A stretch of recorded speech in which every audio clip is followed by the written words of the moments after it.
You're listening to the Unlocking Africa podcast. Seeing businesses thrive and seeing the gospel of interconnectivity across African market really come to reality or be achieved. Removing that bottleneck that deters free flow of trade, free flow of goods and human beings is one of the major reasons why we started Leatherback today. But one of the things we now want to move on to do next is to allow people to spend money. Our card project is just around the corner and should go live very soon. Banking partners that now know the name Leatherback, they know we are synonymous to innovation and growth. And they are now willing to work with us to deliver better solutions to their clients across Africa. Stay tuned as we bring you inspiring people who are unlocking Africa's economic potential. You're listening to the Unlocking Africa podcast with your host, Tessa Adamu. Welcome to the Unlocking Africa podcast, where we find amazing people who are doing amazing things to unlock Africa's economic potential. Today, we have another special guest, Ibrahim Toyeeb, who is the co-founder and CEO of Leatherback and is committed to making cross-border trade easier for individuals and businesses across the globe. Welcome to the podcast, Ibrahim. How are you? I'm fine, thank you. Thanks a lot for having me. Glad to be here. It's a pleasure to have you on the podcast. Looking forward to our conversation. You know that I like to start from the beginning, so I was hoping you could tell us a bit more about Ibrahim. I always like to say I'm a payment enthusiast. I've always been interested in payments right from time. So my name is Ibrahim Toyeeb. I'm the CEO and co-founder of Leatherback. Before then, I've always been in payments all my life so far before now. I'm also a farmer, a very, very proud one at that.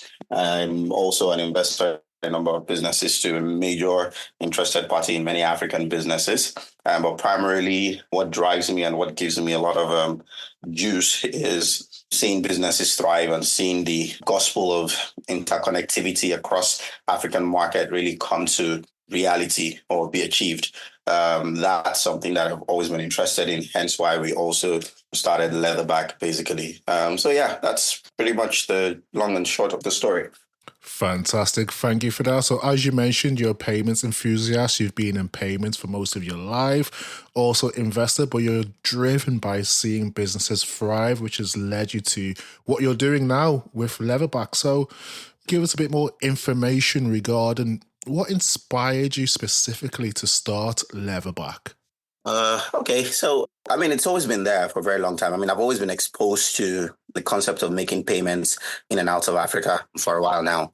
I grew up in the markets, so I grew up seeing my parents importing from China a lot and making payments and buying things from China and making payments to vendors in China regularly. I saw those difficulties firsthand. I saw people lose money. I saw banks run out of cash and not being able to support businesses. I saw banks delay basic Form Ms for periods of 1 month that would let such transactions run into the Chinese New Year, which means that they won't get a consignment to leave China until after 2 months, which eventually has an impact on pricing. I've seen businesses collapse because of such things, just because of liquidity in the market. I've been exposed to those kind of things heavily. Also, I've been able to go around Africa, Senegal, Cote d'Ivoire, South Africa, Zimbabwe. I've seen different things from many African countries having mobile money, which is pretty successful. To them, still today, typical African countries still don't have instant banking solutions for you to make payment from one bank to another and for you to arrive instantly. Even neighboring countries to Nigeria today don't have that. As much. So they are optimized for retail solutions, but not for business solutions. Because if an average, your mobile money account will not let you pay $50,000 or $100,000. And your interbank settlement system will allow you even do local transfers of such volumes, but it still takes about 2 days to get those kind of things done. So seeing those kind of things and seeing how they've been consistent bottlenecks on the growth potential of African businesses. Those are part of the things that led to starting Leatherback. Plus, I've also seen many payments companies come and go. And of course, like I like saying sometimes, many people pay lip service to the concept of really solving the genuine problems that African businesses are facing. Hence the reason why Leatherback started out. For individuals, it's a very unique feeling.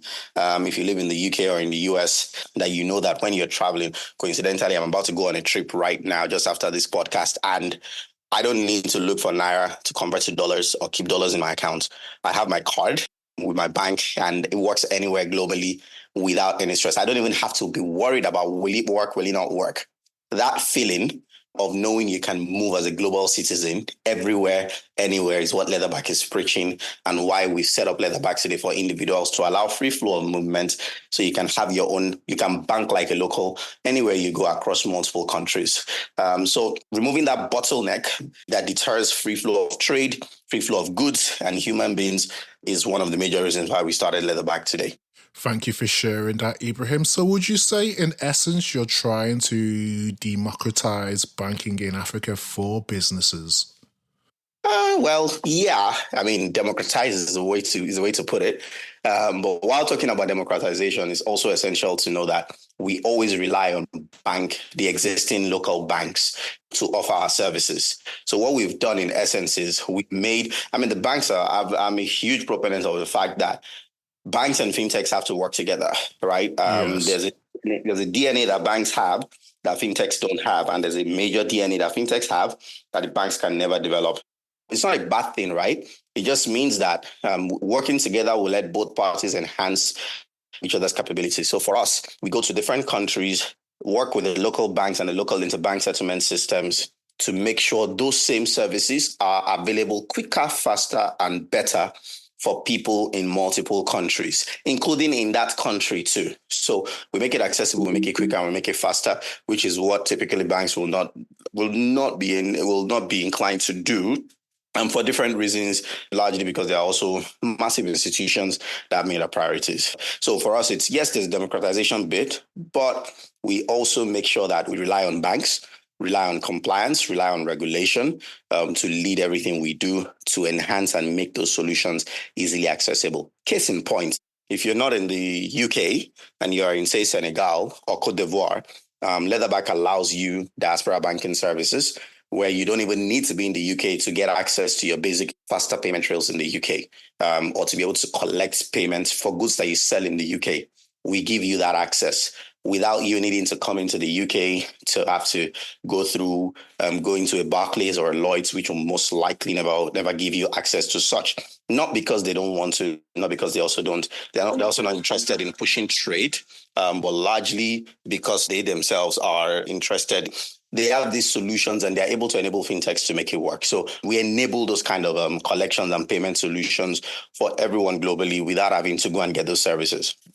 Leading on from what you've just mentioned, it's quite obvious that the fintech mobile money space, it's quite vast and varied. So where do you believe Leatherback sits specifically in that space? So in that space, Leatherback, we're an infrastructure service provider. We are enablers, right? If you get on Leatherback today, you will find that we have infrastructure and APIs available for you that allows you do quite a number of things. So you're in Nigeria today or you're in Ghana and you want to collect payments for the shoes you're selling to people in the UK or the bags you're selling to people in Canada.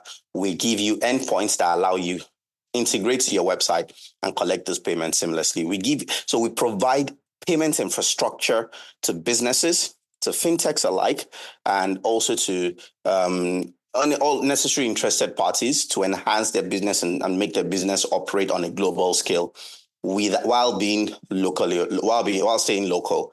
That's what we do today. So Leatherback sits comfortably in that infrastructure provision space. Yes, we do have businesses that come to us directly, and we have mobile applications for individuals to sign up and use Leatherback. But eventually, where we sit mostly is we see ourselves as that enabler, where you're a business, you're an individual, you're a fintech, you're a finance firm, you're a bank, or you are any form of institution, insurance institutions. Those are some of the people that we work with today.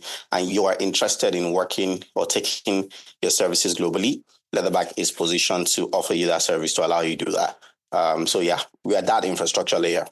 Fantastic. So as you mentioned, Leatherback is a infrastructure builder. So if you can give us a bit more information in terms of What is the underlying technology or infrastructure that powers Leatherback's global banking service? Well, I would say we rely heavily on the banks to start with. So our approach is very, I won't say it's simple, but it's straightforward. We go into every country, assess every banking infrastructure or payment infrastructure they have, and then work with local banking solutions providers to make their solutions more accessible to a larger audience. So the underlying technology is usually, which gives a lot of our clients reassurance too. The online technology is usually the banks, right? The banks and the interbank settlement systems in the various countries.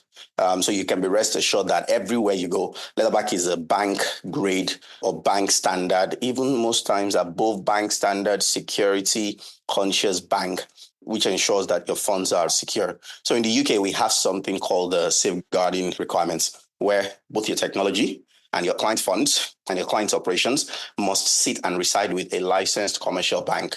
So we are just that layer that sits on something that the banks have already built, which is still in line with the local regulations of the FCA, or in Nigeria, the CBN, or any other local regulator in every country where we operate. In Canada, we work with People's Trust to get access to the Interact system in Canada, where we are also able to issue both Interact and EFT numbers directly.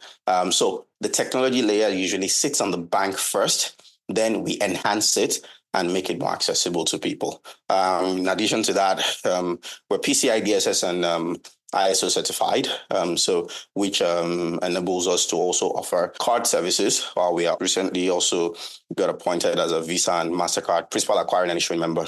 So at the end of the day, you've seen most of what I've been mentioning are banks, Visa, MasterCard, regulators. Those are the foundational building blocks of everything that Leatherback rides on to deliver the fantastic products that we do to the market today. So the underlying technology is with the banks, and this has allowed you to offer, is it a multi-currency wallet, which allows customers to hold multiple wallets in 13 plus currencies? Am I correct? Very correct. And our multi-currency accounts, wallets, they're not necessarily wallets, they are accounts. So they are able to function as proper bank accounts, like the same accounts you will find in every other local bank you go to today. Our accounts in Canada and the UK can do the same thing that every commercial bank's account can do today. So the idea is for you to bank like a local without even going into that country. So stay in the UK and access Canadian banking services without you needing to get into Canada directly. And same thing with Canada, to stay in Canada and access UK banking services to enhance your business growth without needing to get into the UK. We offer those accounts in the UK, Canada, India, Sri Lanka, Nepal, Nigeria, Ghana, Cote d'Ivoire, Senegal. And like you mentioned, 13 countries where we offer all the services today. I mean, that's a big achievement. So what was the process of meeting the regulatory requirements to achieve this? It was pretty tedious. It varies per country. I mean, we have a very elaborate and very big compliance team. So setting up your compliance structure is very important to even hit the ground running. That's the most important thing. And for us, when we started, there was a time in the fintech life cycle in Africa where many fintechs in Africa were all about disruption. But for Leatherback, we didn't come into the market that way. We came into the market with the interest to be regulated while also disrupting. So we started with getting our UK FCA EMI license, and then we got our CBN license in Nigeria. We got our license in Canada. All these things require setting up the right compliance structures in place, spending quite a lot of money, time, and resources, building the right kind of technology, going through multiple vetting processes. I seem to remember one of our major partners that we were about to sign up with when we started. I think we failed their testing process about 3 times before we got it the 5th time. It's a very rigorous process, right? Yeah. Just for these partners alone. So you can imagine having to go through such situations in multiple countries that have the most rigorous and rigid regulators you can find around, and with the kind of risk elements also involved, because the entire financial ecosystem is a risk-based business. So with the kind of risk elements involved in it, it was a pretty tedious thing, which is still ongoing. But so far, so good. As you mentioned, you came into the market with a slightly different approach. You wanted to be fully regulated and compliant. So outside of the regulatory challenges, what would you say were some of the biggest challenges you faced in the early days in terms of when you first launched Leatherback? It was adoption, basically. I'll say it was adoption. And if I mean adoption, I mean basically adoption with partners. You get regulated, and we know how excited everyone is about Leatherback. Many African individuals, Leatherback is one of the very few solutions that I've ever seen that you don't need to talk too much about it. Just show it. Once you show it, everyone loves it. But the partners that will make this work, financial partners globally, because the regulators are one, the banks are the other, the financial partners who will let this thrive. We're not very, very friendly towards any business that is African-oriented or African-related. If you want to sign up with any of them today, once you tell them, oh, we also offer payment services to people in South Africa, in Nigeria, in Uganda, in Tanzania, the minute you mention those, they tell you, oh, sorry, it's out of our risk appetite because these countries are high risk. I mean, for me, at some point, I kept getting very baffled because Nigeria is a 200 million people country, the largest Black nation in the world. South Africa is the biggest economy in Africa, and the economic potentials are there, right? Let's even assume it's a high-risk country, no doubt. But the point is there are 200 million people in this country that are looking to do business, which means there's trade potential, there's imports, there's exports, there's production, there's this heavy travel, right? So because you target as high risk and you say for you, it's out of your risk appetite, you just don't want to do business there at all. And we kept meeting those kind of stumbling blocks. So for us, it took a lot to be able to convince these partners, show that we are that compliance-oriented and foreign-regulated partner that can serve as the gateway to allow people access Africa in and out, either import, export, or do any form of business with Africa. It took a whole lot to convince them. I mean, at some point, we had to start telling our partners from the first call and first conversation, we're Nigerians, we're Africans, and we do some form of business with African countries, even though we are also doing, our biggest business today is in the UK and Canada. India is also growing really fast. Yes. Once you see that Nigeria or Africa is tied in a way to whatever you want to do, then it becomes difficult. So it took a long time, but we were able to get some reliable partners that have been with us for a while, but that was one of the most challenging periods for us. Thank you for sharing that. As you mentioned, Nigeria is a key market. So is Canada, UK, and India. So what markets are you currently active in at the moment? So right now, today, our most active markets are the UK, which is our biggest market today. Then we have Nigeria, and we have Canada, India, Sri Lanka, Nepal, Pakistan, South Africa, Ghana, Egypt, Ethiopia, where we are also regulated, and Cote d'Ivoire and Senegal. Those are markets that we're currently active today. Brilliant. So what is it that determines which markets that you target to be active in? Trade, heavily trade and movement of people. And just to add, we are also able to make payments to more countries, which means we are able to make payments to China, and where we make most of our payments to today, from Canada to other countries, and also able to make payments to the US. So it's trade. Wherever there's trade and wherever there's movement of people, we are able to do that. There's a lot of trade in the West African ecosystem, hence the reason why, if you noticed, I mentioned Nigeria, Ghana, Cote d'Ivoire, Senegal. Those are amongst the biggest economies within West Africa, and where trade and commerce thrives and where people also move. Lots of people move in and out of. So we do a lot there. And there's also the UK, Canada, US route. And also India, Pakistan. You can imagine the migrant population between India, Pakistan to the UK, India, Pakistan to Nigeria, which also influences trade and commerce between these countries. So anywhere there's trade, there's commerce and movement of people, that's what influences decisions to participate in specific markets. So you mentioned that trade determines the markets that you're active in. So was trade behind the recent partnership with Yes Bank in India? Oh, yes, absolutely. In fact, most of the early adopters of the products are amongst the largest Indian-owned businesses operating in Africa and in the UK. So those are like most of the early adopters of the products. I mean, we have one of the largest medical and pharmaceutical equipment provider in Africa, owned by an Indian business, who was one of the early adopters of the product. So trade is one of the major reasons why we also explore that Yes Bank partnership. And you can imagine now Africa and India does over 10 billion, I think $10 to $15 billion worth of trade annually. And not to now mention India and the UK or India and Canada, right? So it's heavily trade and movement of people. What do you believe is the significance of that partnership for users in the India-Africa trade corridor? Well, it's also to enhance a lot of possibilities in that corridor. If we focus on even Ghana a little bit, we have generations and generations of Indians who own businesses.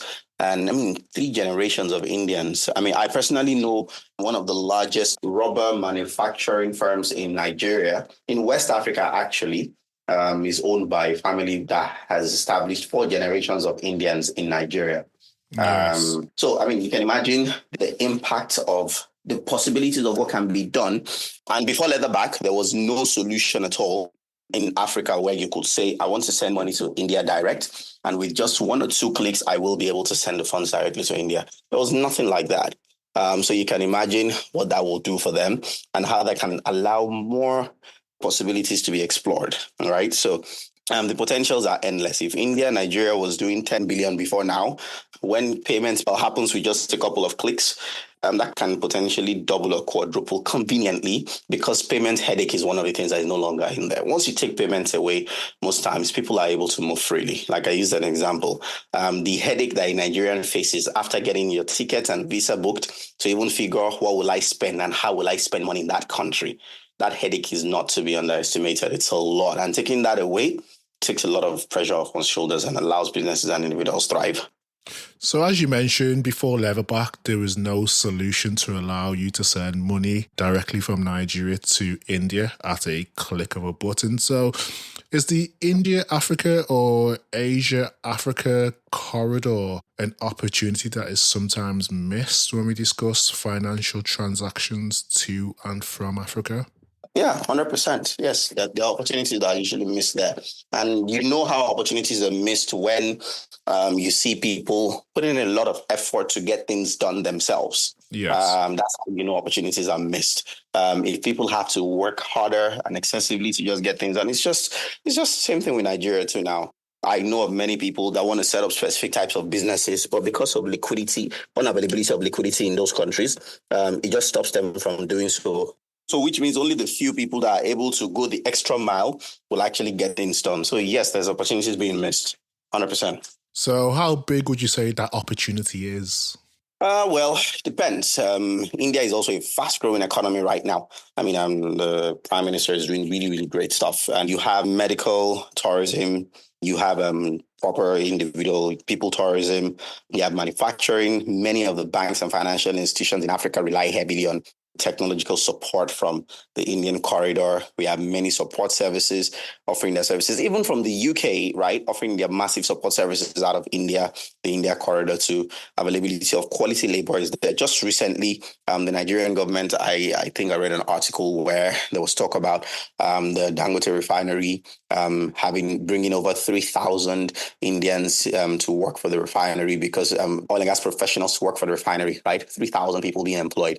I mean, it's hard to put a number to it. It's just before the refinery set up, no one would have thought that, oh, you need to bring 3,000 people to work from India, right? And that's not to even mention agriculture. I'm a farmer, and I know the majority of the cocoa beans we use today, we bring it in from India.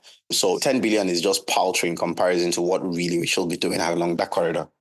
As we've been discussing the India-Africa opportunity, this has come about in terms of Leatherback through your partnership with Yes Bank, which is a strategic partnership. In essence, how have you gone about leveraging strategic partnerships with, say, financial industries, institutions, stakeholders to advance the mission to promote? Earlier on, we mentioned democratizing banking, or is it advancing payment solutions? Yeah, how have you gone about driving or advancing this mission through partnerships? Well, I mean, it's not been easy. It's been pretty tough. We've been lucky to always find we've gained lots of experience over the last couple of years. And with that, we've been lucky to also gain access to banking partners that now know the name Leatherback. They know we are synonymous to innovation and growth, and they are now willing to work with us to deliver better solutions to their clients across Africa. So it's a bit it's gotten easier over the last couple of years. But I think what also helps us is because we are regulated and we're able to lead with that, and we're also heavily compliant across multiple verticals. So that allows these banking partners, that gives them the willingness to want to work with us to get things done. Yeah, so it's better now. And what we do mostly is we rely on the banks to get work done. And relying on the banks to get work done means we are able to scale faster in local African countries. And where the banks don't have the infrastructure, we sit with them and we build the infrastructure. Actually have a very exciting project we're working on right now with one of the banks in Africa, where they don't even have an interbank settlement system that is extremely functional. So we sit with them, build the infrastructure, and from there we're able to even help the local general banking system scale better. Fantastic. So what would you say are some of the key milestones or achievements Leatherback has reached through these strategic partnerships?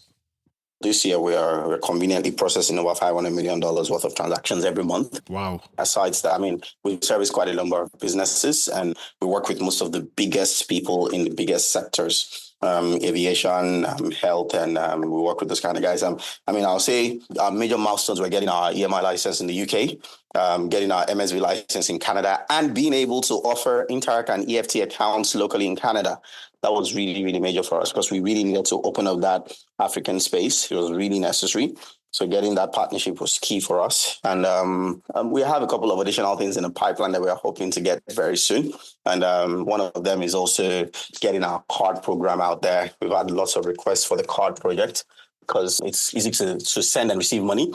But one of the things we now want to move on to do next is to allow people to spend money. That's what we're doing next now. So our card project is just around the corner and should go in live very soon. I guess with these exciting achievements and growth also comes additional responsibilities and requirements. So do you have any future plans to enhance or develop the infrastructure to meet this increased demand and also to meet the evolving demands of, say, the global financial landscape? We're always evolving. We're always evolving our business. We have a very large technology team.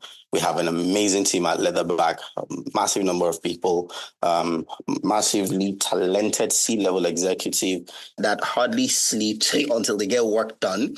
And then they do really, really solid work. So we have all those people help us figure work out. And every day, our engineering team, which is the largest department in Leatherback, is always tinkering, changing, and working on things to get it done and get things across the line. So every day we're looking at our solution, building it, making it stronger, more reliable, and looking to get it to a point where we are also matching with the continued regulatory upgrades that are required, and even we making recommendations to ensure we reduce fraud to the barest minimum and reduce hacking possibilities and also secure client funds ultimately. So we always come up with regular solutions and regular suggestions on how to protect clients' funds better and safeguard funds better. So yeah, there's always that ongoing. It's a continuous effort for us. That's great to hear. You touched on a key point there, which is that you're always evolving your solution. So if we look at the services, I know you build products or services that give customers what they need in order to offer their goods and services in different countries, which is heavily focused in terms of what you mentioned earlier. Trade or trade demand kind of determines where you're heavily active. Currently, you don't offer any trade finance type of services. Is this a space that you might enter into in the near future? Oh, yeah, definitely. We're offering our services to businesses, and it's only expected that, particularly because of the type of businesses we offer our services to, these are the kind of services they are interested in. Because enhancing business growth is not only in helping them make payments, it's also in helping them, in providing them with financial solutions that help them grow, which is why we're well positioned with the banking partners to even assist and guide better on how to offer these services to these businesses. So yes, that's definitely something we will be looking to offer. Fantastic. So I guess that's something for the future, which is probably driven by some of the trends and insights that you collect from your database and customers. Very correct. 100% correct. Brilliant. So if we keep on the theme of trends, are there any exciting trends that you're seeing in the African payment space that you're currently excited about? I'm really excited about what firms like us are doing to try to make it possible for people to just make payments with a click of a button within Africa. It will be nice to see that day where businesses are saying they don't have to bother themselves anymore with how to move money from Nigeria to Benin Republic. Benin Republic is, I think, the closest country to Nigeria until today. If you're looking to make payments to Benin Republic, it's a nightmare, basically. It's still exciting to see African firms attempt rigorously to crack that solution where with just one click, you're able to make payments. And it doesn't even seem like a hassle anymore. Getting to the point where there's that feeling of having just one Africa. I mean, Dangote just mentioned recently that to even move around Africa, he needs about 37 visas. Yes. So in what payments looks like with that. So cracking that's a problem in front of us there that we actually need to really solve. It's not about what we're already doing now, making local payments, making people be able to collect payments locally in Nigeria or payouts locally in Nigeria. That's I won't say easy, but people are doing it and they're really doing well. But the person who's able to really crack that myth, that's what's exciting me right now. Possibilities are really massive. Fantastic. Thank you for sharing that. So if we move past current trends and look at the future, where do you see Africa in the next 5 years with regards to the ease of moving money across all major African markets and globally? I think it will happen. I think Leatherback will get it done. I think we're close to it. I think we're doing it already today. I don't think there's any firm out there that moves money as fast as Leatherback within the countries where we move money. So I think we will get it done.